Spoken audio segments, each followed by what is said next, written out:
Our Best Life. Please welcome Rosalind Kahn. The book launch of A Journey from Life to Death by Kathleen Mello-Navejas.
Thank God for giving Kathy her talent and for her to making her talent become a reality. So if you could please stand, and I will lead you guys in prayer. Father, you are our God. You are the God of gods, Lord of lords. And we pray, Father, that your blessings manifest throughout this place, Father. That everybody that's here will not leave the way they came in. We honor you and we praise you in the name of your Son, Jesus Christ. Amen. I'm very blessed because my mom, my father, my mother was only 14 when she married my dad. She had me at 16. I was an only child for 11 years. And then all of a sudden she gets pregnant with Anna Maria. And then Anna Maria comes in the world and I was like, I have a little doll. I have this little beautiful little doll that I could dress up and play with. And then all of a sudden, 11 months later, she's pregnant again with this beautiful little boy named Danny. Well, then it didn't get to be so much fun because guess what? I wasn't changing one diaper, I was changing 2 diapers, right? But these beautiful people came into my life and they taught me lessons. And so these are why we write our books. And this is to honor my dad because my dad, if you look at his face, look at that little smile, right? Look at that little smile. And he was very handsome when he was young. And at the end of his life, he truly, everybody, he became an angel. So, you know, this is really a book to honor him. And really, my dad was my greatest gift, even though him and I didn't get along. He was my greatest gift. When you read the acknowledgement, I wouldn't be who I am today because he made me tough, he made me strong, he made me mouthy, I talk back. expressing my opinion. So I'm grateful to him, because if I would have been treated like a princess, I would be still a princess. There's no princess here, okay? So I really felt like I was so blessed to write this book. And I was able to acknowledge him in this book. I was able to tell him, thank you for everything you taught me. Thank you for making me who I am today. And it healed. It really is a healing experience that we're all here tonight to celebrate, not in sadness, but in joy, and to eat and to play. And one thing about the Portuguese, when the Portuguese call, they love food, they love music, they love wine. And we are here in probably a very sacred place right now, the Portuguese Hall. So, writing a book, which all of you have a book in your head. All of you have a book in your head, and you all need to write it.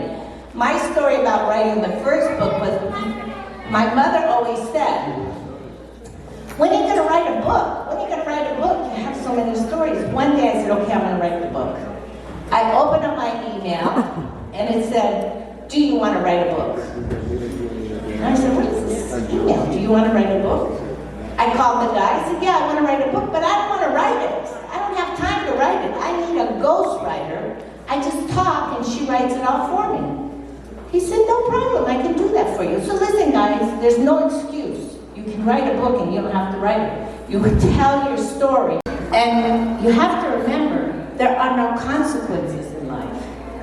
And 11/11, for some reason, it just will not go away from me. People text me, 11/11. My phone, 11/11. In the middle of the night, 11/11. It's 11/11 shows up. I was going to a meeting down in Pasadena, and I parked the car, and the address was 11/11/11. I was like, why is this 11/11 just keeps showing up in my life, right? For some reason, it's a powerful message. It's an angel message, guys. And then Hilda one day, she said, what's your number? I said, 350-0111. She said, oh, 111 is an angel number, right? I said, oh, I didn't even notice that, right? How many years I've had that phone number, I didn't notice it. But there are no consequences in life. There are no mistakes in life if you want to stop and listen to the messages. But most people ignore it and move on. But the messages are there. Your purpose is there. We were not born here to do nothing. We were brought here for a purpose. So, like I said, there are no mistakes about the messages. The 11/11 for me is very profound. Gina goes, well, Mom, why wouldn't you do it on 11/11? I said, yes, that's it, 11/11. So, I have a little gift for my mother. Because the quilts, for some reason, these quilts keep showing up. And so I want to give you a little gift here. I told my mom, can you give me my dad's shirts? And so we were able to honor him with this quilt. Wow. Stand up, Mom. And if you look,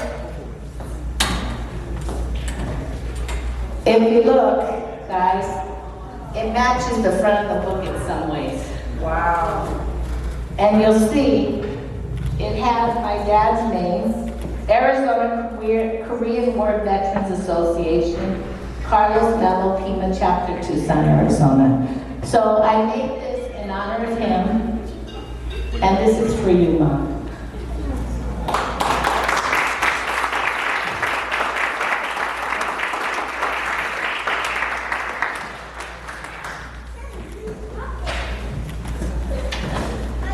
And my poor mom, she has to put up with me.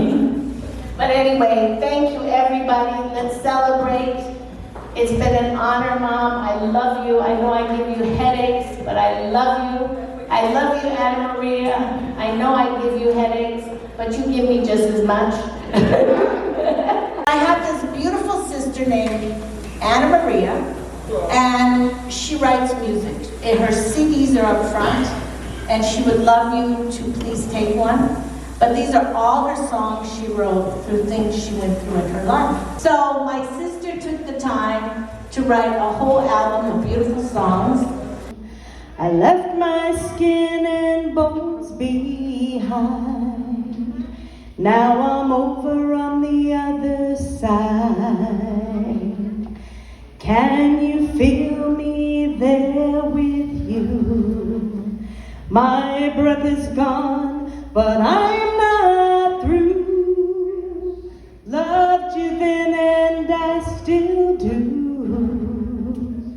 From over on the other side, I can fly, really fly, below the earth, all through the sky. Tell them all I did not die. I'm just over on the other side. It's good here on the other side. The sweetest songs, the bluest skies.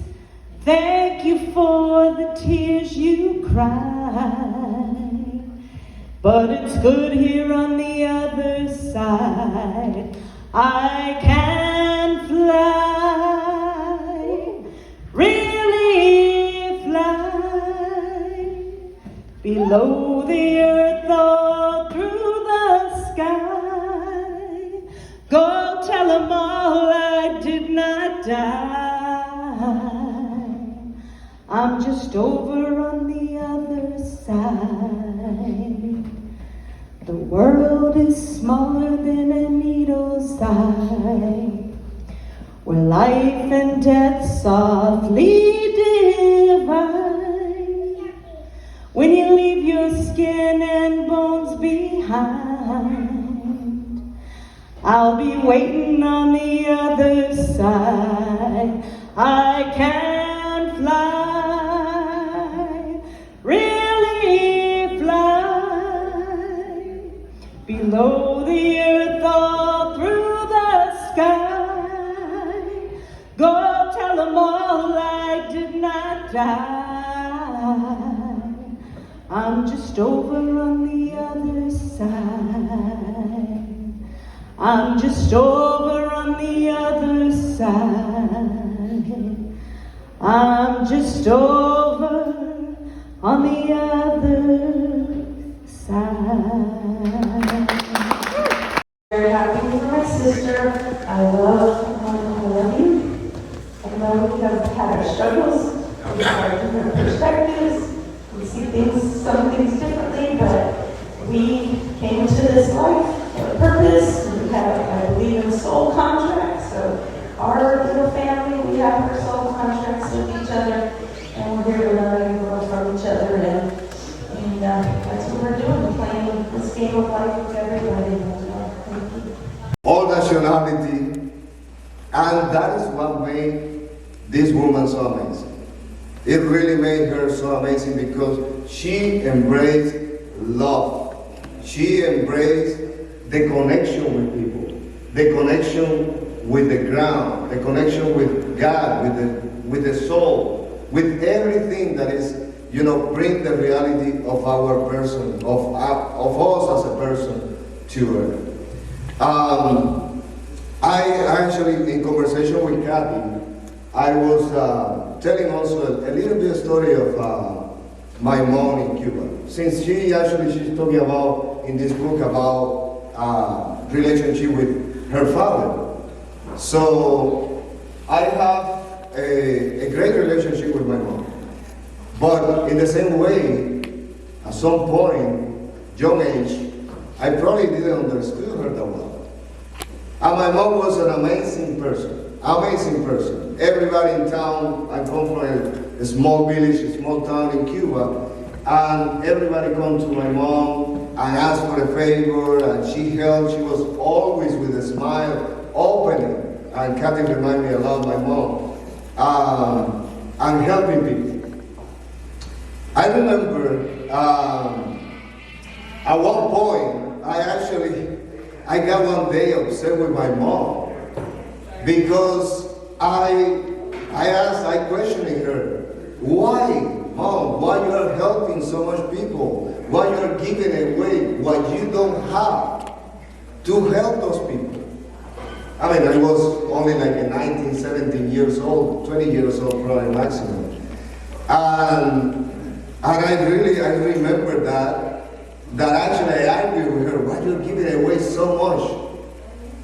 But it took years for me. It took years for me to realize what she was doing, what she was living, why she was doing what she was doing. And this is actually, is very related to what Kathy's life is represented in this book. It's like it took years for her to realize what was going on in life. In the case of my mom, I actually realized that she was positive, that she wanted to help people, that is her soul. She was born for that. She was born with the mission to help people. And she was very clear what is the pathway that she had to take. That was her mission. And that is what all of us, we have to learn. What is our mission in this world? What we're doing in this, why we're here. It wasn't a coincidence. And you guys know, it wasn't a coincidence. It wasn't randomly that you are here today. We're here for a reason. We're here for a reason. We're here for a reason. One of them is to learn about life. Number two, we are establishing a relationship. Actually, in the few minutes that I've been here, I have the opportunity to meet amazing people, new people that I never had probably the opportunity to meet if I would be on my own. So all of this experience that we have in life, we have to bring it out. We have to bring it out. How many of us, we have the book in mind? I want to see who been thinking about. What is your name? Eric. Eric. So can you tell me what is the book that you have in mind? It's my mother, pretty much. Oh. And the story that I have is pretty much what you have now. Really? And exactly what we're going through with my kids. Wow. So it seems like it's a generation after generation. We go through exactly what you went through. Wow. So we have to get together. Okay, good to know. Okay, as you heard, all of us, we have a book in mind. All of us, we have an idea of how we want to change this world. I think that this is the time, this is the moment to think about and just do it. Don't wait. Don't wait. I think that because Kathy, I already been thinking about my book. So let's start to do it. Let's start to do things that change this world. And people, they always gonna be people that they're gonna be talking about you. Good, bad, intermediate, whatever. Sometimes we have to put those things in the bag and just face what is your mission in life. All of us, we have experience. We go through the bad, we go through the good, but we cannot let bad things, sometimes good things, money. And Kathy has another book about money. People, they get confused about love and money, and they go a different direction. What God that for them in life. So if you are focusing yourself in the present, if you're looking inside your soul, you will find that person that will transform this world. Thank you so much to Kathy. And I think that we have another speaker coming pretty soon. But thank you guys for your time, and hopefully we'll see you the next time.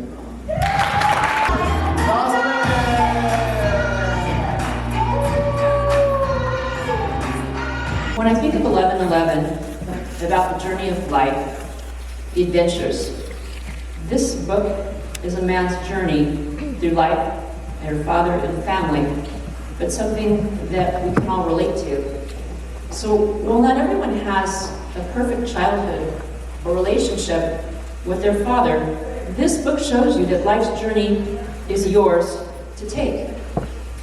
There's laughter, there's magic, there's adventure, struggle, pain, and anger from all the times when your parents let you down, from the time you were a child to dread.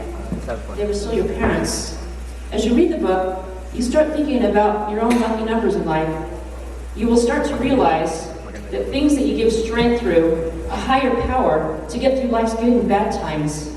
As you read further, you will be reminded again, this is your journey to life, not anyone else's. So make it good.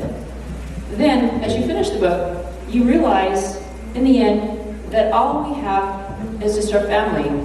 While people in your family you may not like, you may disagree at times, it's okay.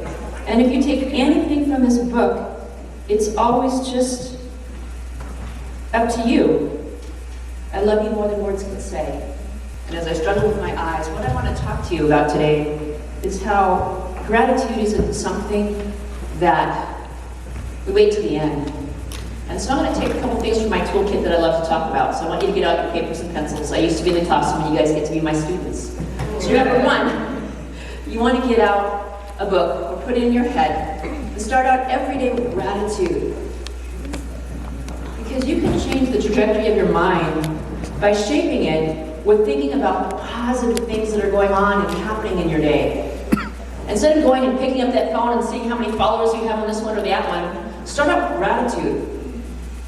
The second thing I do is, I wake up in the morning and I stretch. So when everyone put their hands above their head, stretch. Turn around. These are some important things that we can do when life gets us really bad. When I'm really upset, I take out another piece of paper anytime during the day and I start thinking about, what do I have to be grateful for? What is it that really matters in my life? And then as a person who's always looking at professional development, I heard this thing about a 3x5 card. So I'm going to go out and buy 3x5 cards. And you want to write down, when you wake up in the morning, what are the 3 things I need to do that day? You check them off, and you get to the end of the day, and you come back and you look at them. But the next thing I want to ask you is, how many of you have a passion for something? Raise your hand. How many of you actually spend time doing it? And so one of the important things is that you take out that time to do what you love to do. And if you know me, I'm a person of many talents. I write books, I speak on stages, and through a great adversity, I became a painter. Something I never thought that I could. And when it's really bad, really ugly, I say, it's time to get out a picture and start painting and start drawing. And it's amazing what transforms through these things. So I don't want you to wait to the end of life until you find those passions and spend the time doing them. But there are simple things we can do every day. I want you to turn to your neighbor right now, and I want you to give them a compliment. Some compliment. Some compliment. Something.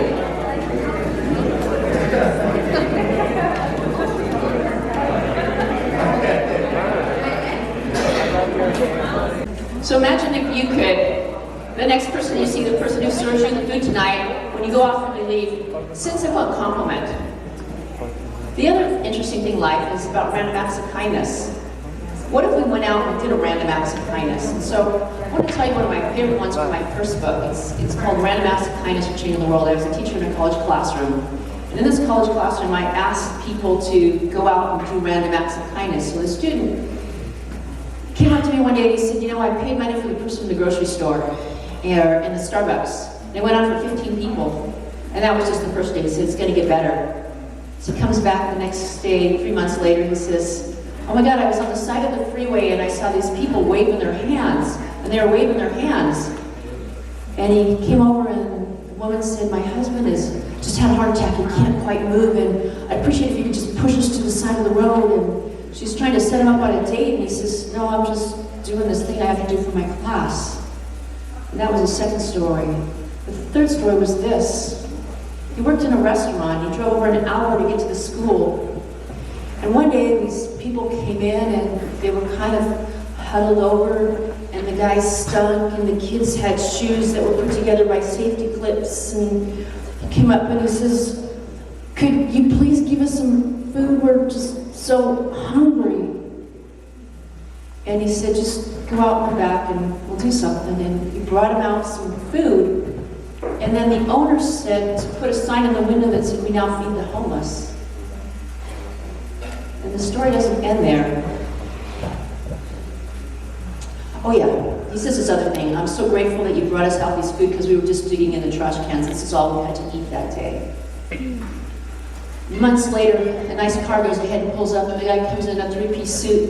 He looks at me and said, "You know what you did for us that night was amazing.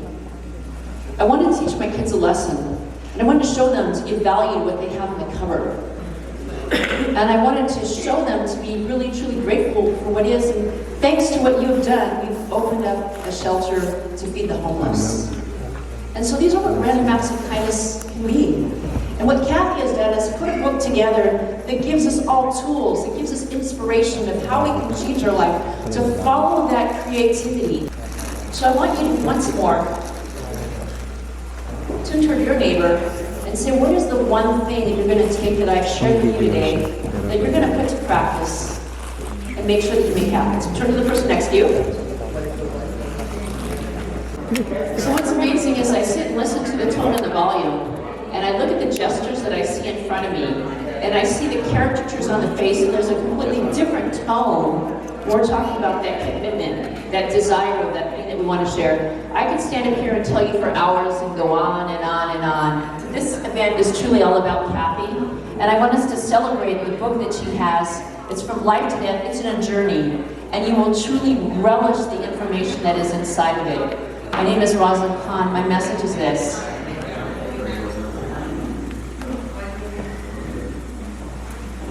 My mission is to tell a story that leaves a legacy, and hopefully you will have that story that you want to leave, that legacy that you can go away with in that book that you want to write as a reflection of what we see today. So let's give it up to Kathy. Let's give her a round of applause, and thank you so much. Jamitra, you are over the top. I really want to give her a round of applause. The minute she was introduced to me and she met me at the ranch, I was like, oh my God, this is an angel. And I'm so grateful to have her here. Thank you, thank you, thank you. So before I start, just like everybody else, I'm also going to say, let's give it up for Kathy one more time, one more time. Clap it up, clap it up, clap it up. Kathy, thank you so much for having me here. Guys, that song Kathy chose for me. If you ain't hear nothing else, all I heard was God's plan. God's plan. I can't do this on my own. I can't make it alone. I don't know the lyrics, I don't really listen to rap that much, but I know he said something like that. So raise your hand with me if you feel like you know your plan for your life. Raise your hand if you feel like raise your hand if you ask God for permission to actually work out that. Oh, Kathy, this is a good crowd, this is a good crowd. That's the biggest lesson that I've learned in my life. So I like when they read my accolades because then I don't have to really do it. So my name is Gonzalez. And I was born 3 pounds as a crack baby, stayed in a NEEC for 6 months, fought, tossed around in foster homes, house to house, home to home, place to place. At 15, I decided to emancipate myself. Emancipate means you go to court as a foster child and you ask them, can you take care of yourself? I did that, and I won that. I got my emancipation. I thought everything was good, but I didn't know anything about life. I was 15 years old. How many of y'all have a daughter or a son that's 15 or younger? So think about me being a reflection of them. And think about them going into the world and starting life without a thought, without knowing who they were. I decided to get a job at Sonic Drive-In. So does anyone in here know anything about human trafficking? If you don't, that's my point for being here today. I go everywhere and I spread awareness about this cause all over, which is how I actually met Kathleen. So at 15 years old, 2 women came to Sonic Drive-In and they asked me how much money I made. I told them I make $100 a day. I'm emancipated. I'm grown. I don't have nobody. How many of y'all think y'all telling somebody something and they gonna be happy for you or help you, but they block your blessing? By something they said, a way that they made you feel? For me, those women were recruiters. All of you have tried out for a job or put your information in. You have to go through a recruiter. So these women were recruiters for a trafficker. I didn't know it. I was 15, I was in school, I emancipated myself. So they take me to meet him. I go meet him. I think that everything is good. Started off very slowly. Started off at poker tournaments. Then we started going to casinos. Then we started going to clubs. Then it was just to the point to where a private doctor was coming, giving us shots. Our room door was locked and unlocked. We wake up, we go to sleep. In America. The reason that I share that to you today is not because I want to make you feel down. Do y'all know knowledge is power? How do we face something when we don't know what it is? So here's my first lesson for you. We are enslaved to anything we don't consciously perceive. We are only free through conscious perception. That is the only way. You don't know what you don't know. But once you become conscious, every time it comes up, you get this little thing in your stomach called wisdom. So when I come here today, I'm sharing with you the wisdom of my experience. So 15 years old, I get trafficked. This goes on until I'm 19 years old. But how many know where there's a will, there's a way? Who believe in God in the house? Come on now, I need somebody. At least you didn't give it up for me, give it for God. That's why she said God's plan. I'm not here for no other reason except for that. I could be anywhere else in the world, but there's somebody in here that needs to hear this story. It ain't got nothing to do with trafficking. It got something to do, and I'm feeling it in my spirit, something to do with how you're feeling about yourself and where you at in your life. So at 15, after I got trafficked, 19 years old, we get saved. A pastor, undercover, working with the FBI, just so happened to come into my room that night. And I just so happened to be tired. So what happens when you're trafficked is you don't open your mouth to tell anybody anything. They have your documents, your paperwork, they know where your family lives, and even if it's not that, they also send people in to try to act like they'll help you, and then they're really working for them. So you can get, you can get hurt. So I was just tired. How many of y'all think that y'all are gonna change something if you are okay with it? Nah. How many of y'all change something if you could do it, but it's not really a big deal? You gotta hate something to change. Drastic change causes drastic results. So for me, I hated my life. I hated what I was doing, and I was willing to risk my life because this pastor asked me a question. He said, "Are you okay?" And I just broke down. I wasn't okay. I hadn't been okay for 5 years. I told him what happened. He came in. A couple weeks later, boom, kicked down the door. FBI, everybody on the ground, including me. Handcuffs. Go to jail, including the women. The youngest girl was 9 years old. Jail. We get there. They bring me into the room, and guess who was in the room waiting on me, y'all? The pastor. The man who I just shared my story with. My second lesson for y'all. Doesn't matter how you start, matters how you finish. Your voice and your story matters. The very first time that I opened my mouth to share my story, took down a drug bust operation, as well as a mafia boss with over 180 girls, just in the state of Texas. So when I stand here today and I say your story matters, that's why I'm here telling you my story, because if it mattered back then, I know it matters now, because I don't look like my story. Do you know why I said that? Because when you can make light of the darkness, people can see. Oh, write that down. Come on, God, keep bringing it to me. Thank you. When you make light of the darkness, people can see.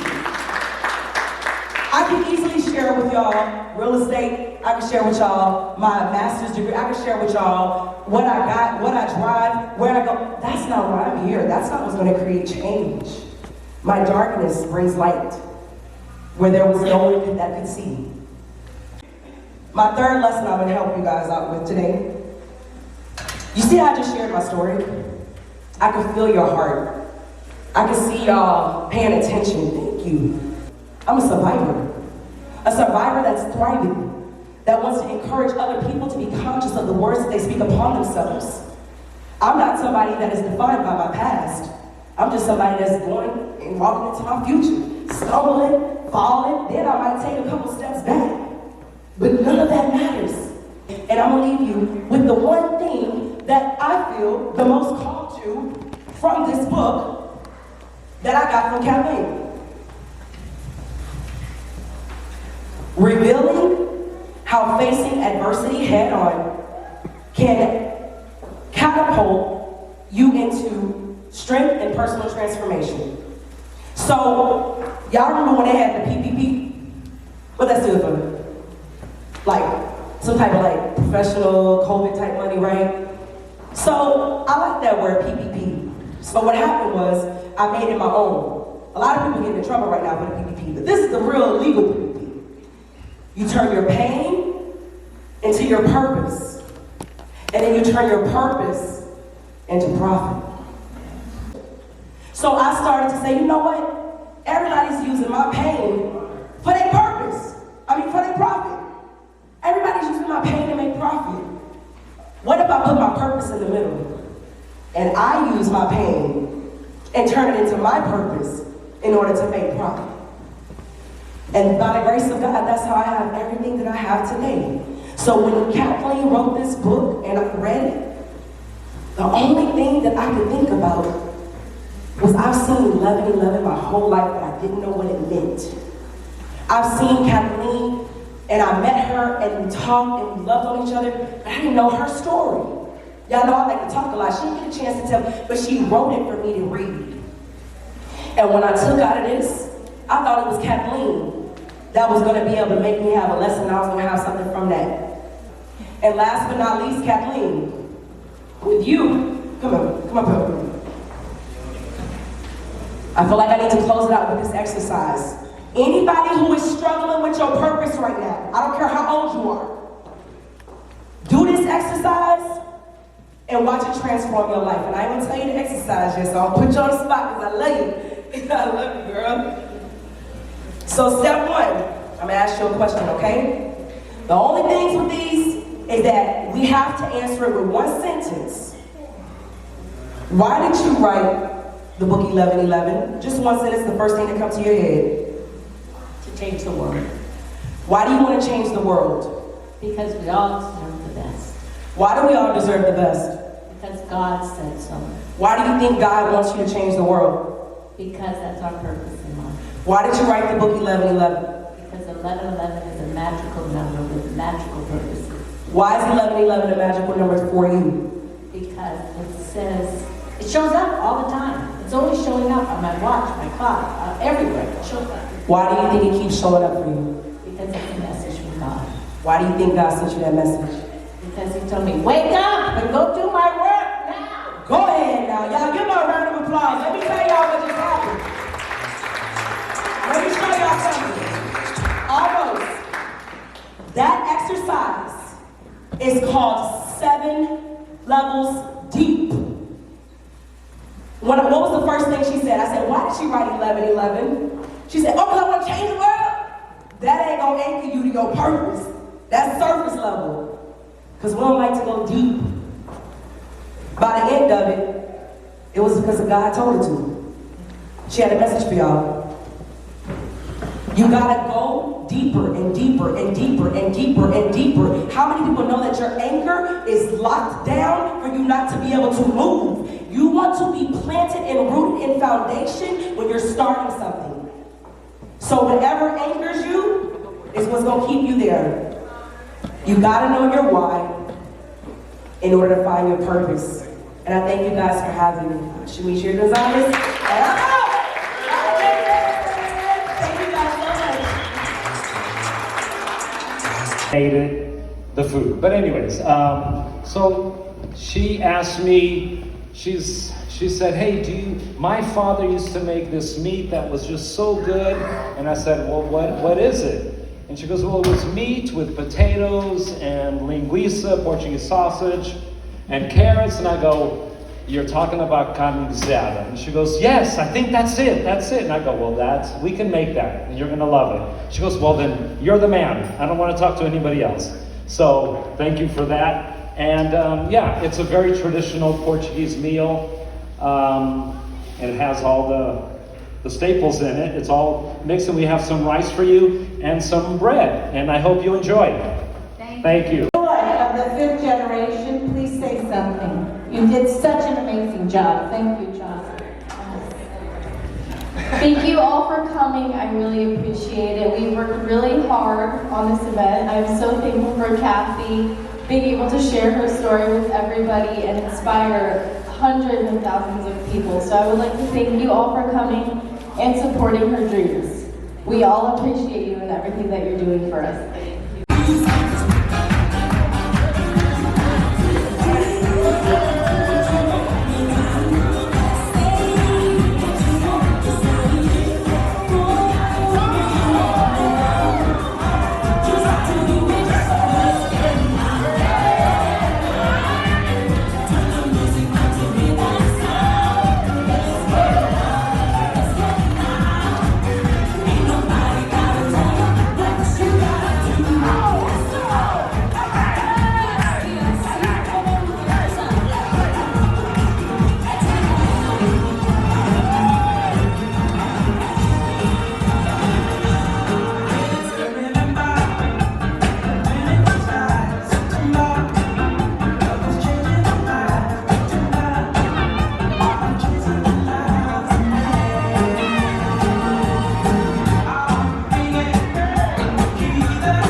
Mitra, we were on a platform with Kathy, and we saw each other for the first time, and we both of them on stage speaking. And as a lady who's been on so many platforms herself, I was wondering, what did you think, and how did the speech impact you? Yeah, so for me, the first thing that I always like to gravitate towards is crowd engagement. And I think that she did an amazing job. Rosalind did an amazing job of captivating the crowd and keeping them involved and engaged. I think one time she asked us the question, like, what is your purpose? And the person that I was talking to couldn't stop talking, because you don't really get time when speakers speak. Most speakers kind of speak just to speak or sell. Rosalind really was speaking to teach you the lessons to be able to transform your life, actually keeping the crowd engaged and just allowing people to really think a little bit deeper than what it was that they started off with. And I also like the fact that she kept it short and sweet, but it hit the top key points. I would say probably the best key point for me that I took from your speech was do it now. It's my time. And with Kathy and the way that her and Ross, we did like a big event together, and it was online. And I remember her talking about her TED Talks and all the things that she did. But I think it was, for me as a speaker, it was more so about learning. And I loved how she opened. I loved everything that she talked about when it was bringing people in, giving us an exercise to do. And I like how she closed it and she honored the speaker and the organizer. And I think that right there shows a good speaker who knew exactly what the assignment was, and she did. Thank you so much. Gratitude beyond words. Namaste. Thank you. Hi, this is Rosalind. We're here at this event for A Journey from Death to Life, celebrating Kathy's father. And I met Eli. And I just mentioned I was a teacher at Cypress College, and I heard through the grapevine. What did I hear through the grapevine? I actually heard about one of her books. Which book was that? Random Acts. Kind of, right? Wow. And where did you hear about it? One of my communications teachers. Fantastic. And what were you asked to do with the book? We were asked to discuss the board our opinion about it, and I remember reading about it in a short article. And I really liked it, and it encouraged me to do something out of my own good heart. I think for somebody in the drive-thru, like they said earlier, but it was just something simple, and I really liked it.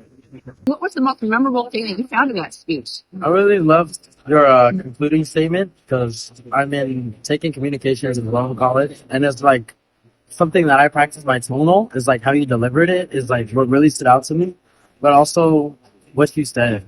The question you had for us, that was another thing that really stood out to me. Oh, fantastic. I asked you to take one thing away that you would take and leave from this, and everybody got the chance to share it with one another. And if you think about the tone and the reflection of people's voice, when I asked them the first question to give a compliment, it was Martin Reminisced. Yeah. When he went to the second, there was a somber, there was a calm, you could see the people smile on the face. Yeah. And it was beautiful. And thanks for taking out the time to notice that. Of course. Right? Yeah. Can people follow you on social media? Do you have any social media? I do not actually. Okay, well, it's good. It's good for you. It's a waste of time. I know. Say, makes me feel bad about yourself. So you're doing great. You're awesome. Thank you so much. I really appreciate that. My name is Rosalind Kahn. I am a TEDx speaker. I'm an author. I'm going to be heading to England as a woman of heart. So you can go back and say, I met that lady. She's a woman of heart. She's going to England for all the great things she did in the world. And I got the chance to meet her. Woohoo! Thank you so much. Hi, this is Rosalind Kahn. We're here at this event that is A Journey from Death to Life. And I was really honored to have Jesse here listen to me speak. And I was wondering, what did you think of this speech? Guys, let me tell you something. I heard his speech and I wasn't paying attention to nothing else but Rosalind's speech. She made a point clear. It was an interesting speech, and it was I felt it. I can feel the speech as it was like my life, the way she was talking about. And not just that, all the things that I learned from her was kind of like a new lesson for me, the lessons that I can carry on and use it in my day-to-day life. It was a great speech. Thank you, Rosalind. Fantastic. What do you do in your work? I am a director of care coordination with a behavioral health hospital. Oh, that sounds wonderful. Thank Yeah. you for everything you do. It's always a pleasure to see you. Thank you. Hi, this is my good friend Richard. He's an amazing photographer. And Richard, did you get a chance to listen to me speak today? Yes, I did. It was amazing. The words and the stuff that you what do you say expressed to us, how you did with your life stuff and everything that happened. It was amazing. It's a very touching. Fantastic. What was your absolute favorite part? Oh, Was there a message or something I said that resonated with you? the message. Actually, everybody was have their own message, but one thing I can say is that the message you were sending was how someone started from the bottom, reached to the top. It was a good one. Definitely. Well, I appreciate the great work you do on photography. You're really out there. You're really getting all the wonderful pictures, and I appreciate everything you do. I know this is just the beginning of great things. How can people follow you on social media? Well, people follow me for one thing because they want their photos, and I kind of make sure that I captured every moment of what's going on with their life. When they hire me, or sometimes they ask me to do photos for special events for them. So that's how they follow me, and that's how I get acquainted with a lot of people. Fantastic. And tell us how you can be followed. People can follow me through my social media under Eisen Rich. And that's my social media under Instagram. And then also on my Facebook, they can follow me under Richard Dison. Fantastic. Thank you so much. You're welcome.